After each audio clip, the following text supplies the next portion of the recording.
À chaque fois que tu sens une pensée d'aversion monter par rapport à quelqu'un qui est béni, une pensée d'hostilité, une pensée de convoitise, une pensée de concurrence, une pensée de jalousie, un malaise monter en toi à cause du bonheur de ton prochain ou à cause de la joie d'une chose positive qui se passe dans la vie de ton prochain, prends autorité. Réagis de la même façon que Jésus devant la suggestion du diable au travers de Pierre. Déclare haut et fort, arrière de moi Satan, au nom de Jésus.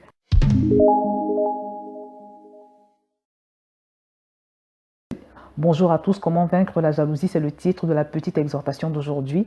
On va voir comment est-ce qu'on peut faire pour venir à bout de ce que je considère comme un véritable fléau, comme une arme satanique. Parce qu'une personne jalouse finit en général par devenir un instrument du diable pour détruire la vie des autres.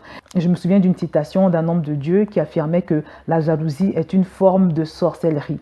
La jalousie, c'est donc quelque chose qu'il faut combattre de toutes ses forces avec la dernière énergie. Comment donc venir à bout de ce sentiment de jalousie?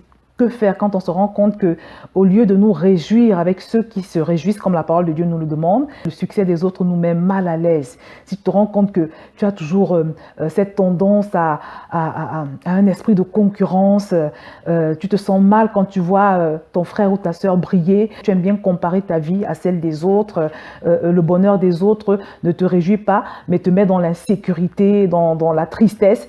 Que faire si tu te rends compte que tu es en proie à ce genre de sentiment? Ce que je conseille de faire se trouve dans la parole de Dieu. C'est une réaction que Jésus a eue quand Satan a essayé de le détourner de l'objectif de la croix en passant par Pierre. On va lire le passage. Je lis donc dans Matthieu chapitre 16 au verset 21. Dès lors, Jésus commença à faire connaître à ses disciples qu'il fallait qu'il allât à Jérusalem, qu'il souffrit beaucoup de la part des anciens, des principaux sacrificateurs et des scribes, qu'il fut mis à mort et qu'il ressuscita le 3e jour. Pierre, l'ayant pris à part, se mit à le reprendre et dit, « À Dieu ne plaise, Seigneur, cela ne t'arrivera pas. » Mais Jésus se retournant dit à Pierre, « Arrière de moi, Satan, tu mets en scandale, car tes pensées ne sont pas les pensées de Dieu, mais celles des hommes. » On voit donc que Jésus a réagi en parlant. Il a parlé et il s'est adressé à Satan. Pourquoi Jésus s'est adressé à Satan? Parce qu'il a discerné que cette voix qu'il entendait, cette suggestion de ne pas passer par le calvaire ne venait pas de Pierre mais de Satan. Il a discerné que Pierre n'était qu'un instrument du diable à ce moment. Donc, et que Satan était celui qui essayait de le dévier en fait de sa mission, de son but. Et c'est pour ça qu'il s'est écrié « Arrière de moi Satan ». Et cette phrase a eu pour effet d'empêcher que la suggestion ait de l'effet sur lui, qu'il ne se retrouve dévié. Et c'est donc ce que je voudrais te proposer quand tu reçois une pensée de jalousie, une pensée de concurrence, une pensée de convoitise, parce que très souvent, la convoitise précède la jalousie. Ne te tais jamais. À chaque fois que tu reçois une pensée, que ce soit une pensée qui monte en toi ou alors une personne qui te fait une proposition qui ne correspond pas au système de pensée de Dieu, une proposition qui ne correspond pas à ce que la parole de Dieu dit, par exemple. Je me souviens avoir partagé une exhortation où je disais que l'une des erreurs qu'on commet souvent, c'est celle de se taire face aux suggestions non bibliques, impures, que nous pouvons recevoir dans nos pensées. Donc, à chaque fois que tu sens une pensée d'aversion, une pensée d'hostilité montée en toi vis-à-vis de quelque chose de bien qui arrive à ton frère ou bien d'une chose qui devrait normalement susciter ta joie, à chaque fois que tu sens ces pensées monter en toi, parle-leur, adresse-toi fermement à ces pensées et repousse-les. Tu peux dire arrière de moi Satan comme Jésus. Tu peux également proclamer la parole de Dieu quand tu sens une pensée de tristesse monter en toi devant le succès de ton frère, de ton voisin, de ton prochain. Parle à cette pensée, résiste-lui et rappelle-lui que la parole de Dieu nous demande de nous réjouir avec ceux qui se réjouissent. Tu peux t'adresser à cette pensée en lui disant par exemple, toi pensée démoniaque, pensée qui ne glorifie pas Dieu, je te rappelle que la Bible me demande de me réjouir avec ceux qui se réjouissent. Alors je décide de me réjouir avec cette sœur qui a eu un bon travail. Je décide de me réjouir avec ce frère qui a enfin réussi à se marier. Je te résiste, pensée démoniaque. Tu peux par exemple décider de proclamer 2 Corinthiens chapitre 10 au verset 5 et t'adresser à cette pensée en lui disant « Toi, pensée de jalousie, toi, pensée démoniaque, toi, pensée contraire, je te renverse au nom de Jésus. » Ne te tais jamais devant la pensée de jalousie.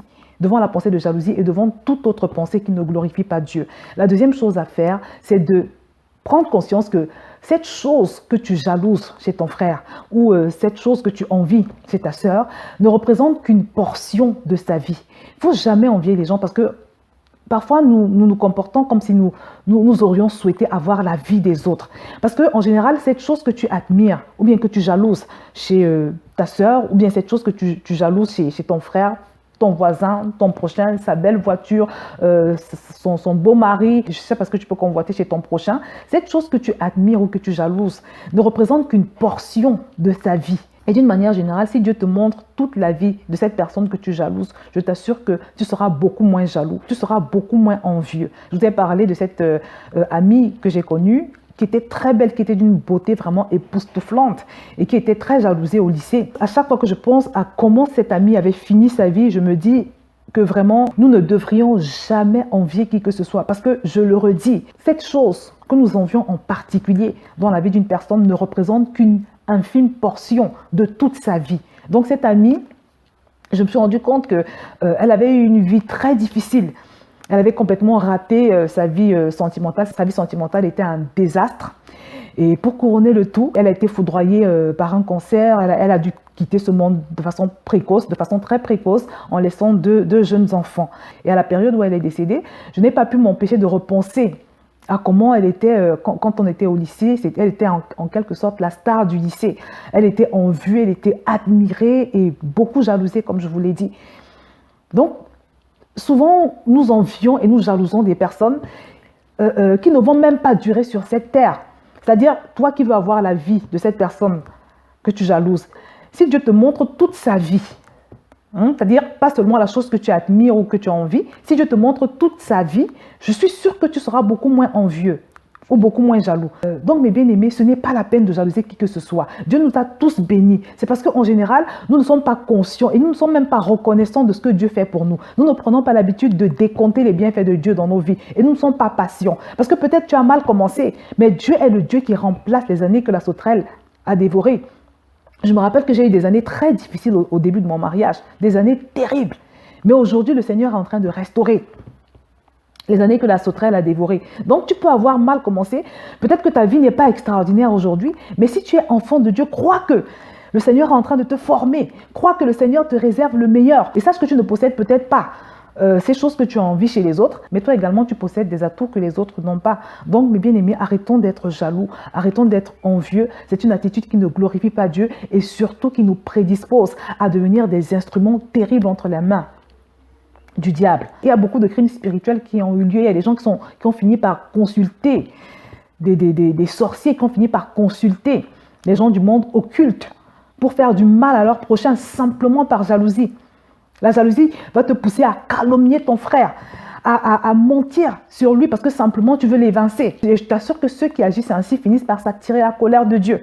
Parce que tu ne peux pas faire du mal à quelqu'un, tu ne peux pas semer le mal dans la vie de ton frère et t'en sortir comme ça. La Bible dit qu'on récolte ce qu'on a semé. Donc, mes bien-aimés, les deux clés pour triompher de la jalousie, c'est de parler, de proclamer la parole de Dieu. À chaque fois que tu sens une pensée d'aversion monter par rapport à quelqu'un qui est béni, une pensée d'hostilité, une pensée de convoitise, une pensée de concurrence, une pensée de jalousie, un malaise monté en toi à cause du bonheur de ton prochain ou à cause de la joie d'une chose positive qui se passe dans la vie de ton prochain, prends autorité.